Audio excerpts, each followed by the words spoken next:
اعوذ باللہ من الشیطان الرجیم بسم اللہ الرحمن الرحیم الم تر ان اللہ انزل من السماء ماء، کیا تم نے دیکھا نہیں کہ اللہ نے اتارا آسمان سے پانی، فسلکہ ینابیع فی الارض، پھر اس کو چلا دیا چشموں کی شکل میں زمین میں، ثم یخرج بہ زرعا، پھر انہی کے ذریعے سے نکالتا ہے، اس کے ذریعے سے نکالتا ہے وہ کھیتی کو، مختلف الوانہ، جس کے رنگ ہیں مختلف، ثم یہیج، جو پھر وہ کھیتی جو ہے تیار ہو جاتی ہے، بڑی اس کے شان و شوکت ہوتی ہے، فتراہ مصفرا، پھر دیکھتے ہو کہ وہ زردی مائل ہو گئی، ثم یجعلہ حطاما، پھر وہ کھیتی کٹ گئی اور اب یوں سمجھیے کہ وہاں خاک اڑ رہی ہے، یا یہ کہ توڑی کے کوئی تنکے کہیں کہیں پڑے ہوئے نظر آ جائیں گے، چورا ہو گئی۔ ان فی ذلک لذکر لأولی الالباب، اسی کے اندر ہے یاد دہانی اور سبق ہوش مند لوگوں کے لیے کہ یہی معاملہ تمہارا ہے۔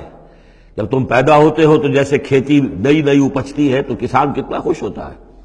کسی کے یہاں بیٹا پیدا ہوا کتنی خوشی ہو رہی ہے، اس کی آمد کو جو ہے سیلیبریٹ کیا جا رہا ہے، پھر وہ جوانی کو پہنچتا ہے، پھر اس کے بالوں میں سفیدی آئی، اعصاب جو ہے اور جو قوا کمزور پڑے، اور پھر اس کے بعد وہ قبر میں اتار دیا گیا، مٹی ہو کر مٹی میں پھر مل گیا۔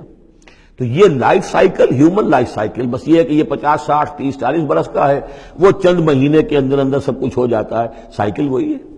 وہ بھی لائف ہے، یہ بھی لائف ہے۔ دی پلانٹ لائف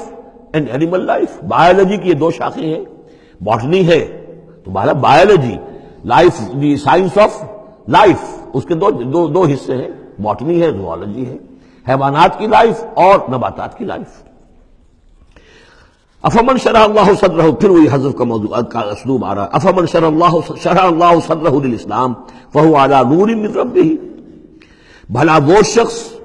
کہ جس کے سینے کو اللہ نے کھول دیا ہو اسلام کے لیے اور وہ اپنے رب کی طرف سے نور پر ہے، اندرونی بصیرت اس سے حاصل ہے، اندر اس کا جگمگا رہا ہے اللہ کے ایمان کے ذریعے سے، اور جو بصیرت اللہ نے اسے عطا کر دی ہے۔ اب پھر آگے اس کو چھوڑ دیا گیا، کیا مطلب ہے؟ افمن شرح اللہ صدرہ للاسلام فہو علی نور من ربہ، جو اپنے رب کی طرف سے نور کے پر ہے، کمن ہوا فی الظلمات، کیا وہ اس شخص کے مانند ہو جائے گا جو اندھیروں میں بھٹک رہا ہے؟ لیکن نہیں، اس کو یہاں درج نہیں کیا۔ فویل للقاسیۃ قلوبہم، تو ہلاکت اور بربادی ہے ان لوگوں کی جن کے دل سخت ہو چکے ہیں من ذکر اللہ کے ذکر سے، یعنی اتنے سخت ہو چکے ہیں کہ ان میں گداز ہی نہیں ہے، ان میں اللہ کے لیے کوئی شوق ہی نہیں ہے، اللہ کو یاد کرنے کا کوئی ذوق ہی نہیں ہے، ان کے دل سخت ہو چکے ہیں، ان کے لیے ہلاکت اور بربادی ہے۔ اولئک فی ضلال مبین، یقیناً یہ لوگ ہیں کھلی گمراہی میں بھٹکے ہوئے ہیں۔ اللہ نزل احسن الحدیث کتابا متشابہا، اللہ نے اتاری ہے بہترین حدیث۔ اصل میں ہمارے ہاں یہ لفظ حدیث جو ہے اس کے ایک ہی معنی لوگوں کو معلوم ہے، حدیث قرآن ہے، حدیث ہے، حدیث سے مراد ہے حدیث رسول صلی اللہ علیہ وسلم۔ قرآن مجید میں کہیں حدیث کا لفظ حدیث رسول کے لیے نہیں آیا،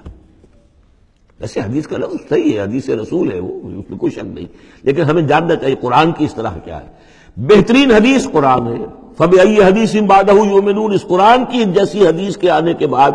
اب اور کس چیز پر ایمان لائیں گے؟ تو یہاں پر بھی لفظ حدیث آ رہا ہے، اللہ کا کلام ہے یہ، تو اللہ نزل احسن الحدیث، اللہ نے بہترین بات نازل فرمائی ہے، بہترین کلام نازل فرمایا ہے، کتاباً، کتاب کی صورت میں، متشابہاً، اس کے مضامین بہت متشابہ ہیں۔ اب جیسے ہم دیکھ چکے ہیں کہ 7 جگہ تو قصہ آدم و ابلیس آ رہا ہے، حالانکہ اس میں ہر جگہ کوئی نہ کوئی نئی بات ہے، کچھ نہ کوئی فرق ہے، لیکن یہ کہ 7 جگہ آ رہا ہے، مشابہ تو ہے نا۔ قرآن کو جو شخص پڑھ رہا ہے اگر ایک ہفتے میں وہ ختم کرتا ہے تو گویا کہ ہر ہفتے اسے کہیں نہ کہیں وہ آدم و ابلیس کا تذکرہ جو ہے وہ مل جائے گا ہر روز میں۔ تو اس طریقے سے یہ کہ جو اہم مضامین ہیں وہ قرآن مجید میں اس طریقے سے لائے گئے ہیں کہ صورتیں مشابہ ہیں، صورتوں کے جوڑے ہیں، مثانیہ دہرائی ہوئی یا جوڑوں کی شکل میں دونوں معنی ہو سکتی ہیں اس کی۔ تقشعر منہ جلود الذین یخشون ربہم، جن لوگوں کے اندر اللہ کی خشیت ہے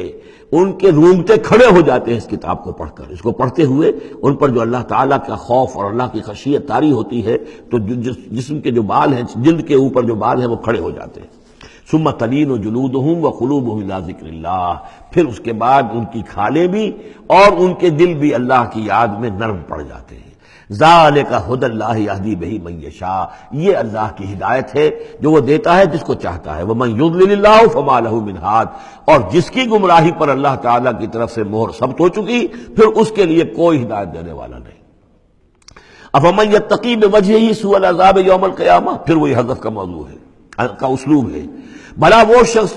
کہ جو اپنے چہرے کو سوء العذاب سے بچانے کی کوشش کرتا ہے، جو روکتا ہے اپنے منہ سے، آگ کی لپیٹ آ رہی ہے، آگ کے جو ہے تھپیڑے آ رہے ہیں، اور وہ کیا کرے، چہرہ جو ہے اس کی زد میں ہے۔ افمن یتقی بوجہہ، اپنے چہرے سے روکتا ہے، سوء العذاب، عذاب کو، یوم القیامہ، قیامت کے دن، تو کیا بھلا وہ شخص اس کے برابر ہو جائے گا جو روح و ریحان و جنت نعیم کے اندر ہے؟ برابر تو نہیں ہوگے۔ بھلا وہ شخص کہ جو روکتا ہے اپنے منہ پر برا عذاب یوم القیامہ، قیامت کے دن، وقیل للظالمین ذوقوا ما کنتم تکسبون، اور کہہ دیا جائے گا ان سے، ظالموں سے، چکھو مزہ، جو کچھ کمائی تم کرتے رہے تھے، یہ تمہارے وہی اعمال ہیں کہ جنہوں نے اس آگ کی شکل اختیار کی ہے۔ کذب الذین من قبلہم، اے نبی جھٹلایا انہوں نے بھی جو ان سے پہلے تھے، فآتاہم العذاب من حیث لا یشعرون، تو ان پر آ دھمکا عذاب وہاں سے جہاں سے انہیں گمان تک نہیں تھا۔